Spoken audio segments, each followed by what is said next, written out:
আসসালামু আলাইকুম। চলেন আপনাকে আজকে লইছি এই যে কি কয় এটার ভুট্টা খেতে।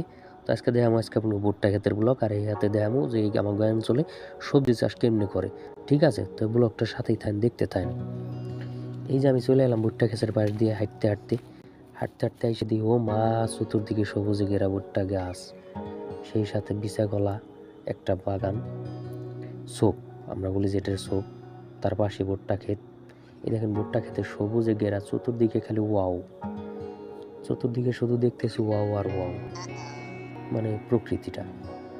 তো আমি এখানে হাঁটতেছি, চিন্তা করলাম আমি হাঁটুম, এই সৌন্দর্যটা একাই উপভোগ করুন, তার থেকে ভালো সবার সাথে শেয়ার করি। তো সেজন্য পকেটের মধ্যে মোবাইলটা আসলে মোবাইলটা বাইর করে চললাম ভুট্টা ক্ষেতের পাশ দিয়ে।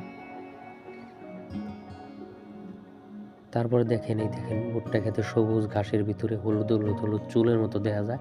যদি এটা ববুতলার চুলের মতো মনে করবেন, কিন্তু সেটা না, এটা হচ্ছে ভুট্টা ফল। এই দেখেন কত সুন্দর চুল, হা হা। এই ছোট সময় আমি এই ভুট্টা সিরা বহুত খেয়েছি, তখন জানতাম না যে এটা ভুট্টা ফল, কিন্তু সিরা খেলছি বউ পুতলা হিসাবে। যাই হোক, তো এটা যে ভুট্টা ক্ষেত, আর পাশে আছে সবজি ক্ষেত, সবজি পজেট, এখনো ক্ষেত হয় নাই, এভাবে বেট করে রাখছে। এখান দিয়ে সবজি বুনবো, জাগো জাগো সবজি লাগবো, অগ্রিম কমেন্ট করতে পারেন। এখানে অনেক সবজি চাষ করা হইব, অনেক ধরনের। এই পুরা খানিক শশা ক্ষেত, তারপরে বেগুন, তারপর হচ্ছে লাউ, মিষ্টি কুমড়া, বিভিন্ন ধরনের বীজ রোপণ করছে এখানে আমাকে চাচায়। সেই সাথে তার আরও পার্টনার আরও অনেকেই আছে এর সাথে। তো দেখেন কত সুন্দর করে বেড করছে। বেডের মধ্যে যে শশা গাছ লাগাইছে, গাছটা উঠে গেছে, 2টা পাতা ছেড়ে দিছে অলরেডি। মনে হয় জায়গায় 1 ফুট পর পরে এটা করে বেড করছে, মানে এটা করে চার লাগাচ্ছে। যাই হোক, কৃষিকাজ সম্বন্ধে আমার অত আইডিয়া নাই, আপনাকে দেখাইতেছি আর কি। তো ভালো লাগলে কমেন্ট করে জানাবেন পারেন কেমন লাগে। তো এখান দিয়ে হাঁটতে হাঁটতে আপনাদের সাথে আজকে কৃষিকাজের আরও কিছু জিনিস শেয়ার করতেছি। এই যে চাচা এদিকে ঘাস ঘুষ হয়েছে, সেগুলো কেটে দিতেছে, আর আমি এদিকে রোদ্রের মধ্যে দাঁড়ায় দাঁড়ায় ভিডিও করতেছি। প্রজেক্টটা কিন্তু অনেকখানি বড় করে লইছে, মোটামুটি 5-7 পাখি। এখানে গিয়ে দেখায় আপনাকে কিছু, মান সামনে যাই।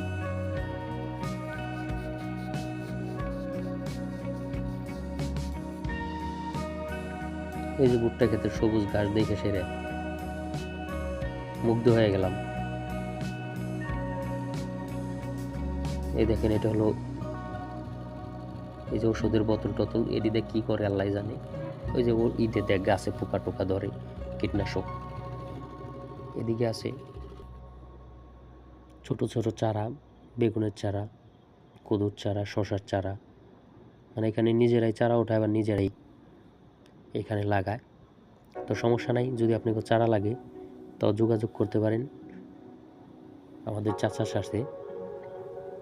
এখানে সেচ পাম্প লাগাই নিছে খেতে পানি দেওয়ার জন্য। আর আপনারা হয়তো আজকে অনেকে ভাবতে পারেন যে আমি এমনি কথা কইতেছি গে, মানে মনে চাইলো যে একটু মন খুলে কথা কই, তাই মন খুলে কথা বলতেছি। এই যে এখানে অনেক ধরনের চারা আছে, যদি আপনাকে কারো চারা লাগে ইনবক্সে মেসেজ করেন, নাহলে কমেন্ট করে জানাইন। অবশ্যই আমি আমার চাচার সাথে যোগাযোগ করাই দেবো, তার কাছ থেকে চারা নিতে পারবেন। এই যে মুরব্বী এই প্রজেক্টে কাজ করে, সে এখন অজু করে গোসল টসল করে নামাজ পড়বো, সেজন্য ইঞ্জিনটা চালায় পানি উঠাইতেছে গোসলের জন্য। এদিকে প্রচুর পানি যাইতেছে খেতে, তাতে তার গোসলও হইলো, খেতে পানিও হইলো, একই কাজে 2 কাজ। যাই হোক, বুদ্ধি আছে কাকার। এদিকে হলো বাঁশ, এটা কিন্তু এককালা বাঁশ না, কাউরে দেওয়ার জন্য না। এই বাঁশটা হলো খেতে যাতে গরু ছাগল না আসে, এটাতে ঘিরবো, আর সেই সাথে এটারে জাংলা দিব। জাংলা মালেম পর্যন্ত, মানে বাঁশ গেড়ে বাঁশের উপরে দেয় লতার মতো করে গাছগাছলা ঝুলাই দিব, আর ওইখান থেকে লতার মতো করে এই ফলট ঝুলে থাকবো, সেই জন্য, বুঝছেন। তো এইদিকে যে এটা ঘর বানাই লইছে সুন্দর করে সব কিছু রাখার জন্য। আমি রোদের মধ্যে পাগলের মতো মাথার মধ্যে একটা জ্যাকেট দিয়ে, গরম লেগে গেছে, দাঁড়াই রয়েছি আর ঘুরে ঘুরে ভিডিও করতেছি। দেখেন এইটাও কিন্তু ভুট্টা ক্ষেত, কিন্তু এগুলো এখনো ফল আসে নাই, মানে এটা পরে লাগাইছে, এখনো প্রাপ্তবয়স্ক হয় নাই। আর এইগুলো হলো প্রাপ্তবয়স্ক, যে কারণে এগুলোর মধ্যে ফল আইছে, ওই যে দেখতেছেন। মানে এই ক্ষেতটা চারাটা আগে লাগানো হয়েছে, ওটা পরে। তো সেই সাথে দেখতে দেখতে তো অনেক সময় হয়ে গেল, দুপুর হয়ে গেল, আমারও বাসায় যেতেও খিদে লাগছে। আজকে ক্ষেতের একটা ব্লগ দিলাম, আমাকে বাড়ির পাশেই। তো কেমন লাগলো জায়গাটা, কেমন লাগলো ক্ষেতের চাষবাস, তো সব কিছু কমেন্ট করে জানাইন। ততক্ষণ ভালো থাকেন, দেখতে থাকেন এই মিনি ব্লগ। আবার দেখা হবে অন্য কোনো ব্লগে। আল্লাহ হাফেজ।